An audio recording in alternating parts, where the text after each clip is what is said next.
Shalom, bien-aimés frères et sœurs, bienvenue à notre espace de la parole du Seigneur. C'est un privilège et une joie pour moi de vous retrouver ce matin et je veux rendre grâce à Dieu pour vos vies et pour l'honneur et la faveur qu'il me fait aujourd'hui de partager sa parole dans ce pain quotidien. Ma prière, c'est que ce message vous trouve en parfaite santé et que la parole de Dieu qui est puissante par elle-même puisse nous bénir, apporter des réponses aux hommes, fortifier, encourager les autres et mener vraiment l'action parfaite pour laquelle elle est relâchée en ce jour au nom de Jésus. Nous parlons ce mois de l'instruction divine et le thème de cette semaine est déclin sans instruction. Aujourd'hui, mon exhortation portera sur le fils de la perdition qui est tiré de 2 Thessaloniciens chapitre 2 versets 1 à 4 que je lis.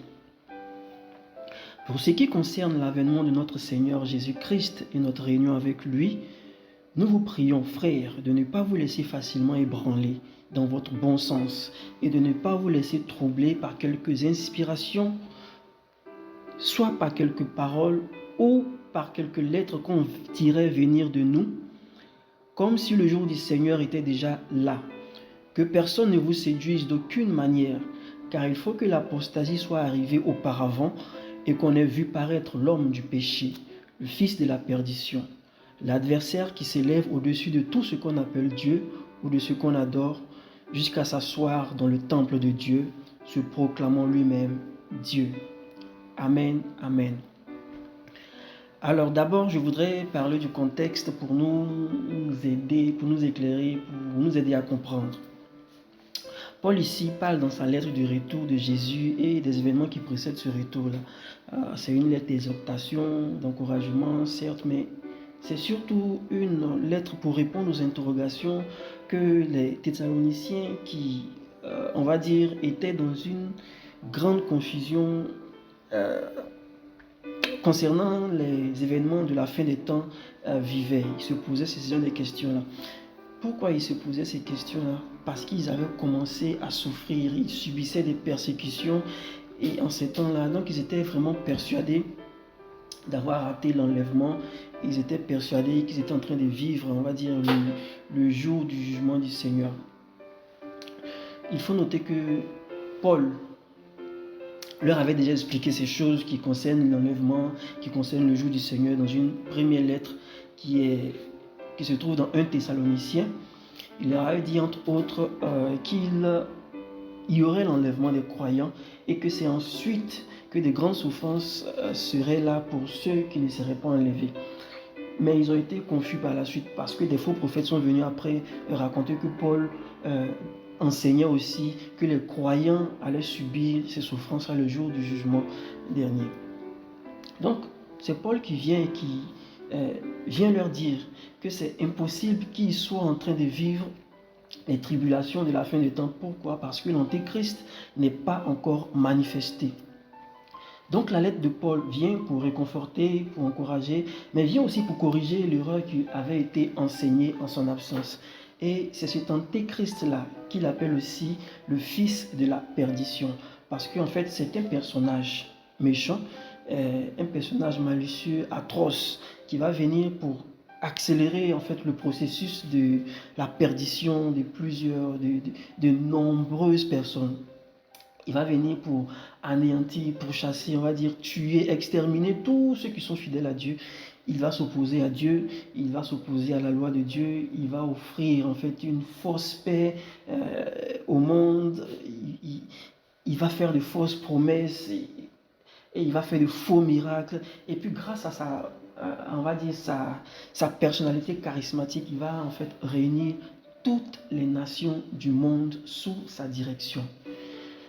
C'est terrible, c'est quelque chose de terrible. Et ceux qui ont rejeté Jésus, ceux qui ont rejeté le prince de paix, ils se laisseront séduire. On peut déjà constater que l'esprit de séduction est en action dans ce monde. L'esprit de séduction est en train d'entraîner une grande partie du monde à la perdition et nous le voyons. Cela ne va pas s'arrêter, cela ne va pas diminuer, cela va aller de mal en pire. Le mal va s'accroître. Amen. Mais après avoir dit tout cela, je vais rassurer quelqu'un avec une bonne nouvelle. La Bible dit que c'est seulement quand les croyants auront été enlevés, quand nous qui avons cru au Seigneur Jésus, quand nous qui avons marché fidèlement dans ses voies auront été enlevés, c'est à ce moment-là que l'iniquité sera pleinement manifestée. Pourquoi? Parce que en fait, l'iniquité ne peut pas se manifester pleinement en présence du Saint-Esprit. Et le Saint-Esprit est présent dans les enfants du Seigneur, dans les enfants de Dieu. Donc tant que les enfants du Seigneur seront encore sur terre, tant que les enfants de Dieu seront sur terre, l'iniquité ne pourra pas se déployer. Voilà, on va dire que l'iniquité ne pourra pas se déployer. On voit actuellement on va dire des résidus d'iniquité. Et tout ce qu'on pense être mal en ce moment, tout ce qu'on pense être mauvais, n'est rien comparé à ce que la Bible nous dit.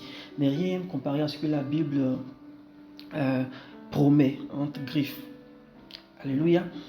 Donc, la Bible en parle, certes, mais ce n'est pas pour nous effrayer. C'est vrai que c'est effrayant, mais c'est pour ne pas que nous périssions. Faute de connaissance. La Bible dit que mon peuple périt faute de connaissance. Et je pense que si elle nous tient informés de ces choses à venir, c'est pour ne pas que nous périssions et surtout pour que nous puissions nous préparer aussi. C'est vraiment un avertissement à veiller, à prier en tout temps.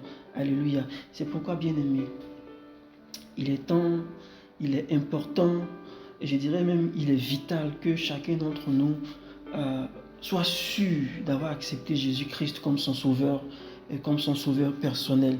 Que chacun de nous soit sûr d'être en train de vivre pour Jésus. Il faut que nous soyons sur nos gardes. Il faut que nous soyons vigilants parce que, à la vérité, on en parle, on sait que ça va arriver, mais on ne sait pas quand ce temps viendra. Alléluia. Donc, face, on va dire, à l'accroissement de l'iniquité, notre responsabilité en tant que chrétien, notre responsabilité en tant que fils de lumière, c'est vraiment de demeurer dans cette dynamique de lumière, de ne pas nous éloigner de la vérité, de rester attaché à Dieu, de rester attaché à Dieu, à ses paroles, en menant une vie de prière, une vie de sanctification, une vie de piété, une vie qui est digne de Dieu, une vie que Dieu nous appelle à vivre. Alléluia. En réalité, nous n'avons pas d'autre choix. Le choix qui s'offre à nous, c'est vraiment d'être en permanence accroché à la parole de Dieu qui va nous renforcer, qui va nous fortifier de sorte à ne pas être séduit, de sorte à ne pas être trompé quand le malin adviendra. Alléluia. Donc c'est en fait pour nous un appel à nous enraciner davantage et à mener une vie qui permettent en quelque sorte d'avoir les ressources nécessaires, les ressources capables, qui seront capables de supplanter la méchanceté qui sévit, la méchanceté qui sévira dans le monde. Alléluia. Et c'est l'amour. C'est l'amour de la vérité qui sera notre protection. C'est l'amour de la vérité qui est notre protection et qui sera notre protection. Et la vérité, nous savons que c'est la parole de Dieu, car elle va nous permettre, cette parole-là, on l'a dit un peu plus tôt, on l'a dit dans d'autres enseignements, elle sépare ce qui est vrai du faux, et c'est elle qui va nous permettre de détecter en fait les fausses doctrines, qui va nous permettre de détecter les faux enseignements, les faux serviteurs. Elle va nous mettre à l'abri. Alléluia. Ce que je veux dire, c'est que nous devons revenir à Dieu en toute humilité. En toute humilité avant qu'il ne soit trop tard. Nous voyons le monde qui s'enfonce dans les ténèbres. Il faut que nous soyons ces enfants de lumière-là, qui montrent le chemin de la vérité, qui mène à Dieu. Alléluia.